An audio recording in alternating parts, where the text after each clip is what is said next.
nous vivons pour le moment une triple ou quadruple crise, disons, en parlant du vocabulaire de crise, pour être dans les mots que tout le monde emploie tous les jours. Bien sûr, nous vivons une crise écologique qui est très grave. Tout le monde le sait. Ce qui est apparu le plus, c'est le réchauffement climatique. À côté du réchauffement climatique, il y a aussi des problèmes d'épuisement et des problèmes de prix. C'est-à-dire qu'il y a le réchauffement climatique causé par les gaz à effet de serre, bien sûr, mais il y a des problèmes d'épuisement d'un certain nombre de matières qui vont amener à les exploiter de façon de plus en plus difficile, de plus en plus coûteuse et de plus en plus risquée pour l'environnement, entre autres tout ce qui est du type hydrocarbures, gaz, etc. Nous avons d'autres matières premières, d'ailleurs, qui s'épuisent. Donc, nous avons... Eh bien, vous avez tous entendu, au milieu du mois d'août à peu près, il y a eu des articles dans la presse en disant, voilà, nous avons consommé tout ce que la planète est capable de fournir sur une année, à tout point de vue. Donc, nous sommes en train de manger notre capital. Normalement, on s'arrange pour ne pas manger le capital et pour consommer les intérêts du capital. Et nous sommes en train, pour le moment, de consommer le capital. Et les conséquences seront extrêmement préoccupantes. Il y a quelques années, certains niaient encore le réchauffement climatique.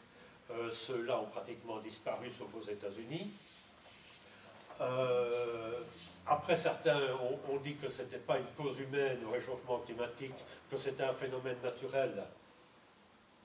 Croisons les doigts pour qu'ils aient tort. Parce que si c'est un problème humain, on peut y faire quelque chose, nous les humains. Si on s'y met. Si c'est un phénomène naturel, c'est plus grave parce qu'on n'y peut rien. Donc ce n'est certainement pas une bonne nouvelle de dire oh, ben, c'est peut-être un phénomène naturel. Certainement pas.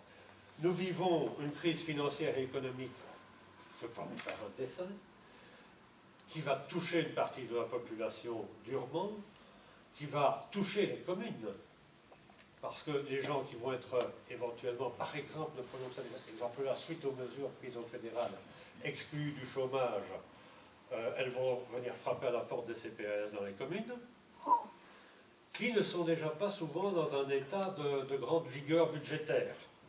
Beaucoup de communes sont assez justes et ont déjà des problèmes. Et par la même occasion, nous vivons une crise de la démocratie. Rassurez-vous, je ne m'éloigne pas du sujet.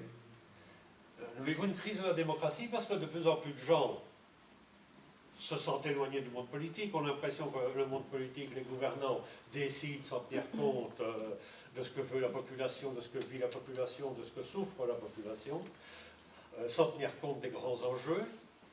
Et la commune reste pour ça, en dehors des slogans, concrètement, le niveau de pouvoir qui peut le mieux se raccorder aux citoyens et se préoccuper directement des citoyens, être le point de contact des citoyens avec ce qui est la gouvernance.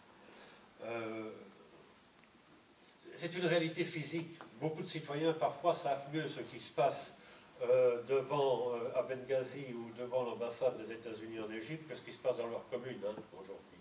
Je sais. Mais néanmoins, la réalité du pouvoir communal est une réalité physique de proximité. J'ajouterai à ça, et ce n'est pas sans importance, le risque chez nous toujours de crise institutionnelle.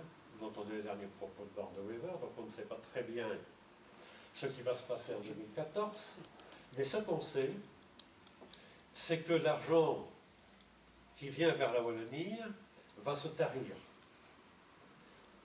parce que les Flamands ne veulent plus payer pour les Wallons. Ce qui veut dire aussi que pour 2022, à partir de 2022, on va en sortir tout seul. Ce qui a un rapport aussi bien avec la politique énergétique qu'avec le rôle des communes. Ça veut dire que les communes aussi vont devoir être très sélectives dans leur action. Elles ne vont pas pouvoir promettre la lune, elles ne vont pas pouvoir faire de cadeaux, elles ne vont pas pouvoir régler tous les problèmes de tout le monde. Elles vont devoir effectivement choisir ce que, prétentieux comme nous sommes, nous appelons des investissements, des solutions durables. Ça fait partie de notre slogan pour des solutions durables. Mais ce n'est pas qu'un slogan. Pas plus qu'avec vous. c'est bien, c'est des slogans écrits sur des affiches. Mais ce n'est pas que des slogans. Parce que nous sommes convaincus de ça. Nous sommes convaincus que les solutions, elles doivent être durables et elles doivent au maximum se réfléchir et se faire avec les citoyens. Aussi, en tout cas, parfois, ça se fait contre l'avis des citoyens, en tout cas qu'ils sachent pourquoi. Et qu'on pratique une grande transparence. Alors, les grands-messes internationales, auxquelles nous croyons a priori, on constate régulièrement qu'elles amènent très peu de résultats. Et face à ces grands-messes type Rio plus 20, etc., les grandes-messes post-Kyoto sur le climat, tout ça, face à cela, se sont organisés au niveau mondial des réseaux de pouvoirs locaux, des réseaux de collectivités locales, ce qu'on appelle les villes en transition, les initiatives de transition,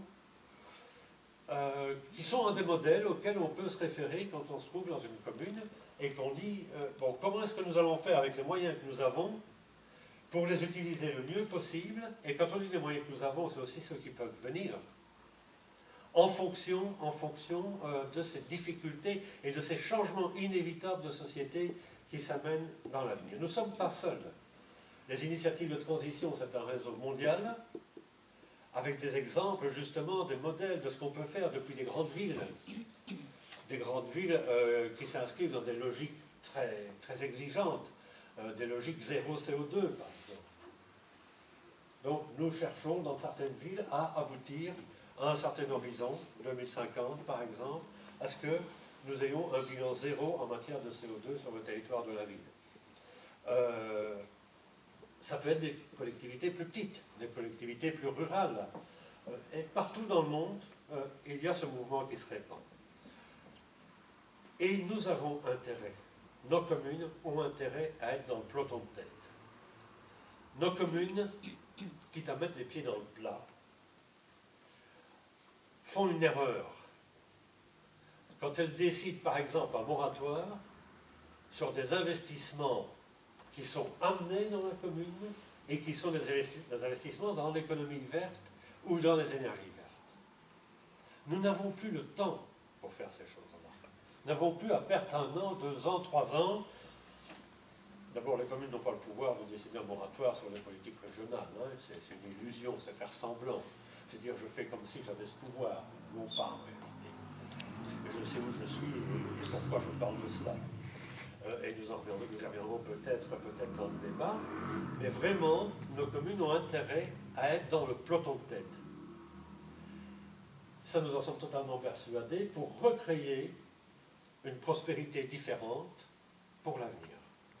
Notre prospérité actuelle, même s'il y a beaucoup de gens qui ont des problèmes aujourd'hui, mais notre prospérité globalement à l'échelle de la planète, nous sommes un pays prospère, notre prospérité est une prospérité en bonne partie héritée.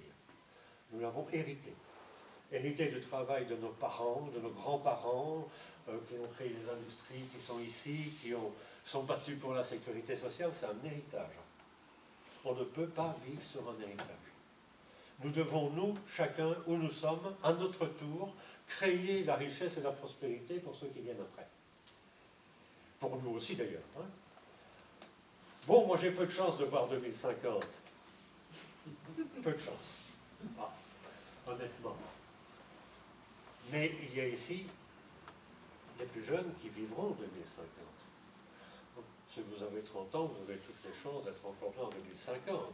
Si vous avez 3 mois, aussi, enfin, je ne sais pas s'il a 3 mois là, hein, mais bon, si vous avez 3 mois, aussi. Et donc, avant on disait les écologistes travaillent pour les générations futures. C'est vrai, mais j'ai tendance à dire, les générations futures, elles sont déjà là. En fait, on travaille pour ceux qui sont déjà là. Pour les enfants qui ont 10 ans et qui sont dans les écoles et qui auront 50 ans en 2050. Dans quelle situation serons-nous en 2050 ? Le problème, c'est d'aborder tout ça avec optimisme et en n'ayant pas l'air d'être des gens tristes, sinistres qui annoncent la fin du monde. Nous n'annonçons pas la fin du monde, nous annonçons justement le sauvetage du monde. C'est un peu prétentieux. Il y en a un qui a fait ça. Et il n'a pas tout réussi. Bon. Il y a aussi les longs cheveux et la barbe. Alors, pourquoi l'énergie? Pourquoi l'énergie? Ben, pour l'équilibre écologique en général, vous le savez. Pour l'aspect économique. J'entends pour le moment des publicités de tests d'achat. J'ai rien contre Jean-François Ducard, qui est mais c'est un commerçant. Il vend sa boîte. Je ne reproche pas. Un commerçant, il vend sa boîte, c'est normal. Il n'y a pas de problème avec ça. Mais il dit, nous payons l'énergie trop chère. Et donc, il propose des groupements d'achat. Il a raison. Si les gens peuvent payer leur énergie moins cher avec un groupement d'achat, Julien abordera sans doute le problème, c'est très bien. Mais on n'aura plus jamais, comme dans les années 50 ou 60, que j'ai connu, l'énergie bon marché, qui permet une prospérité. Dans les années 60, 2% de chômage, hein, même pas à un moment. Donc une croissance, une prospérité liée en bonne partie à l'énergie bon marché. Bon. Nous ne l'aurons plus jamais. Et donc aujourd'hui, on doit réduire nos dépenses énergétiques, c'est louable, y compris les communes qui peuvent aussi se grouper d'ailleurs pour essayer de diminuer leurs dépenses énergétiques. Et puis nous devons à côté investir dans l'énergie et dans les énergies renouvelables et dans les économies d'énergie. Qu'on essaye de la payer le moins possible, c'est bien. Qu'on essaye d'en consommer le moins possible, c'est absolument vital, y compris au niveau communal, y compris pour les bâtiments communaux, pour la flotte de véhicules communaux, y compris pour essayer de regrouper l'habitat plutôt que de le disperser à travers tout. Et où alors il faut tirer des fils, il faut la camionnette de la poste, etc. Bon, plus l'habitat est dispersé, plus ça coûte cher en énergie, et plus les maisons d'ailleurs consomment de l'énergie. On reproche rien aux gens qui ont fait construire avant, mais aujourd'hui on a commencé à se dire, ça ne va plus être le modèle de l'avenir, ça. Ça va plus être le modèle de l'avenir. Les communes ont un rôle évident à jouer. Et puis les communes peuvent se montrer accueillantes vis-à-vis des investissements. Des fermiers qui se regroupent pour faire une biométhanisation, une société liégeoise bien connue qui veut venir faire un parc éolien, des choses de ce genre-là. Bon, les communes doivent avoir en tête, effectivement, si des gens veulent venir investir chez nous, et que ces investissements sont de bons investissements qui apportent des solutions durables à nos problèmes, faisons tout pour leur faciliter la vie, parce que nous en avons besoin absolument pour l'avenir, et nous avons intérêt, même en étant égoïste, nous au niveau communal, nous avons intérêt à ce que ce soit sur notre commune. C'est de l'emploi aussi. L'énergie, c'est de l'emploi, et tout ce qui est économie d'énergie, énergie renouvelable, c'est plus d'emploi que les méthodes traditionnelles. Et il y a la possibilité aussi pour les communes de participer directement à des projets, ce qui peut leur apporter de l'argent, et d'encourager les citoyens à participer directement à des projets. Et tout cela sont des choses qui effectivement peuvent se faire et rappeler vraiment la Wallonie a 10 ans pour s'en sortir seule. Et encore, quand on dit 10 ans, on est optimiste, parce qu'on ne sait pas ce que donneront les élections de 2014. Enfin, les accords institutionnels auxquels nous avons participé pour essayer de faire le mieux possible nous donnent jusqu'en 2022 pour s'en sortir seul. Et donc ça aussi, il faut l'avoir en tête. Les communes doivent contribuer à créer la prospérité de demain et à s'inscrire dans les politiques de la région wallonne qui permettent effectivement à la Wallonie, dans quelques années, dans 10 ans, au mieux, de s'en sortir seul sans plus devoir compter sur la solidarité des autres parties du pays.